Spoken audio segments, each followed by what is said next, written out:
11వ రాశి కుంభరాశి. ధనిష్ట 3, 4 పాదములు, శతభిషం 1, 2, 3, 4 పాదములు, పూర్వభాద్ర 1, 2, 3 పాదములు కుంభరాశిలోకి వస్తాయి. ఆదాయం 8, వ్యయం 14, రాజపూజ్యం 7, అవమానం 5.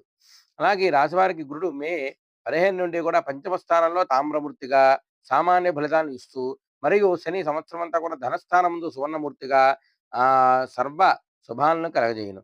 రాహు కేతువులు కూడా వరుసగా మే 18 నుండి సంవత్సరం అంతా కూడా జన్మ సప్తమ స్థానం నందు లోహమూర్తులుగా ఉంటారు.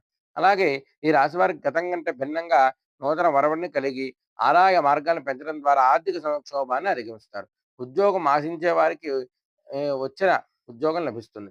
విద్యార్థులు సృజనాత్మకత రంగంలో విజయం సాధిస్తారు. జీవిత భాగస్వామితో సంబంధాలు దృఢంగా ఉంటాయి. సంతానానికి అనుకూలమైనటువంటి సమయం ఈ సంవత్సరం. అలాగే ఈ సంవత్సరం ఈ రాశి వారికి ఆరోగ్యం కూడా బాగుంటుంది.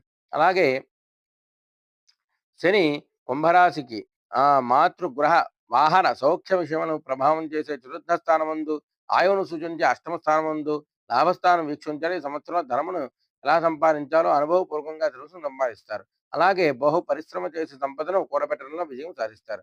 ఇతర దేశముల ద్వారా బహుళ జాతి సంస్థల ద్వారా విదేశీ వ్యాపారాల ద్వారా వీళ్ళు డబ్బులు కూడబెడతారు. స్థిరాస్తి క్రయ విక్రయాలు చేస్తారు. జీవిత భాగస్వామికి కొన్ని అనారోగ్య సమస్యలు ఉన్నప్పటికీ కూడా జూలై తర్వాత అవన్నీ కూడా మెరుగుపడతాయి. వీరికి జన్మరాశిలో రాహు సంచారం ప్రత్యేకంగా ఉంటుంది.